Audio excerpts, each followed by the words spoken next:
गलवान में शहीद हुए सैनिक के परिजन का अंतहीन इंतजार। गलवान घाटी की हिंसक झड़प में 20 भारतीय सैनिकों ने गंवाई थी जान। बिहार रेजिमेंट के सैनिकों ने दिया था अद्भुत साहस का परिचय। सुनील कुमार का स्मारक बनाने का वादा आज भी अधूरा। सुनील के डेथ सर्टिफिकेट पर नहीं लिखा गया मृत्यु का कारण। भारत और चीन की सेना के बीच 3 साल पहले गलवान घाटी में जो हिंसक झड़प हुई थी, उसमें भारत के 20 सैनिकों ने अपनी जान गंवाई थी। इस झड़प में चीन को कितना नुकसान हुआ, इसे लेकर अलग अलग दावे किए जाते हैं। उसी घटना के 3 साल पूरे होने पर चलिए बताते हैं कि कैसे एक सैनिक परिवार की जिंदगी उस झड़प ने हमेशा के लिए बदल दी। बिहार की राजधानी पटना में गलवान संघर्ष में जान गंवाने वाले हवलदार सुनील कुमार की मंगलवार 16 जून को तीसरी बरसी थी। अगर वह जीवित होते तो 40 साल के होते। ठीक 3 साल पहले 15 जून 2020 को गलवान घाटी में चीनी सैनिकों के साथ हुई हिंसक झड़प में उनकी भी मौत हो गई थी। उनके परिजनों को आज तक ये पता नहीं कि मौत कैसे हुई थी। उनके पत्नी को नौकरी और मुआवजा मिल चुका है, लेकिन तब उनसे किए गए कुछ वादे अब तक पूरे नहीं हुए हैं। इनमें से एक स्मारक बनाने का वादा है। सुनील कुमार 16 बिहार रेजिमेंट में हवलदार के पद पर तैनात थे। सुनील कुमार साल 2002 में सेना में भर्ती हुए थे। गलवान में हुई झड़प के करीब 1 साल पहले उनकी तैनाती पूर्वी लद्दाख के दुर्गम इलाके में हुई थी। मोबाइल नेटवर्क की समस्या की वजह से वहां से घर पर बात करना आसान नहीं था।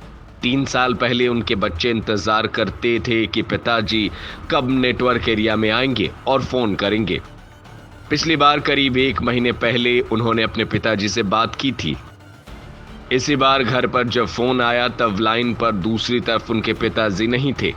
15 जून को सुनील कुमार की पत्नी रीति देवी के पास खबर आई कि बिहार रेजिमेंट में एक सैनिक सुनील कुमार की चीनी सैनिकों के साथ झड़प में मौत हो गई है। रीति देवी याद करती हैं, हमने फोन लगाया तो बताया गया कि उन्हीं के रेजिमेंट में एक और सुनील कुमार है। मेरे पति ठीक है, लेकिन सुबह हमारे पति के बड़े भाई ने फोन किया तो उन्होंने मेरे पति के शहीद होने की सूचना दी। चीन सीमा पर जाने से पहले सुनील कुमार बिहार की राजधानी पटना की दानापुर छावनी में तैनात थे।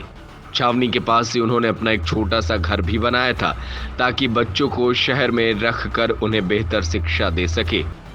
सुनील कुमार की बेटी सोनाली ने इस साल 10वीं की परीक्षा पास की है। सोनाली अपने पिता पर गर्व करती है, लेकिन हमेशा उनकी कमी को महसूस करती है।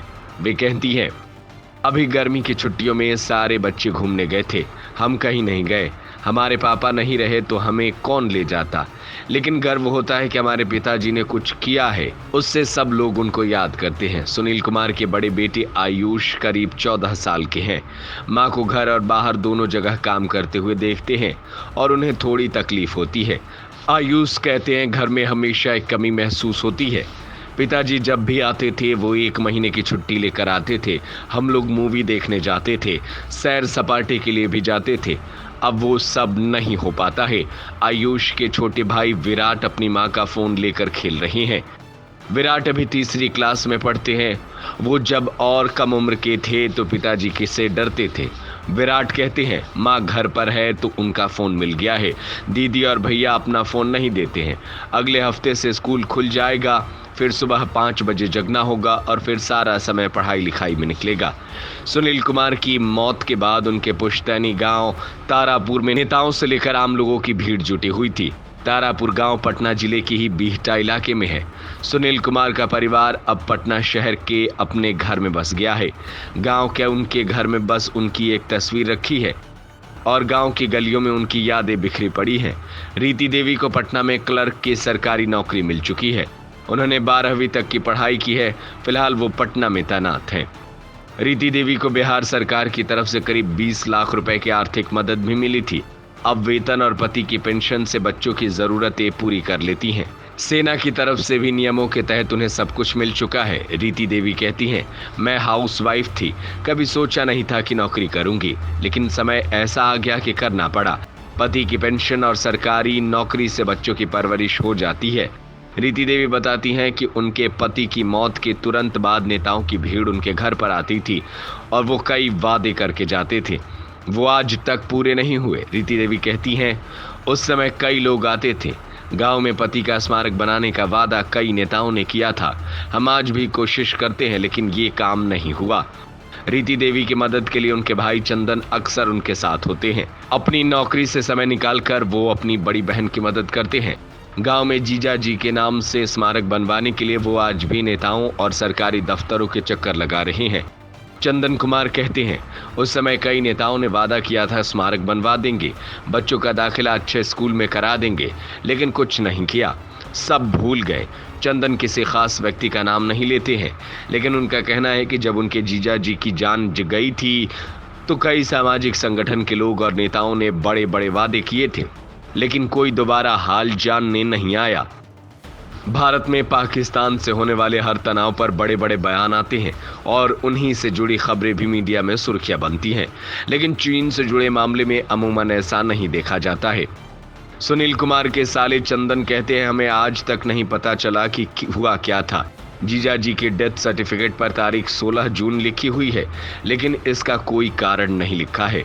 सुनील कुमार के घर में उनकी कई तस्वीर है जो सेना में उनके सफर की निशानी है, लेकिन रिटायरमेंट की योजना बना रहे सुनील के साथ आखिर क्या हुआ, इसके बारे में कुछ नहीं पता। सुनील कुमार के बचपन के दोस्त राजकुमार बताते हैं, पाकिस्तान को लेकर बहुत कुछ सुनने को मिलता है, लेकिन यहाँ सुनील की पत्नी तक को शुरुआती जानकारी टीवी से मिली कि चीनी सीमा पर गलवान में कुछ हुआ है।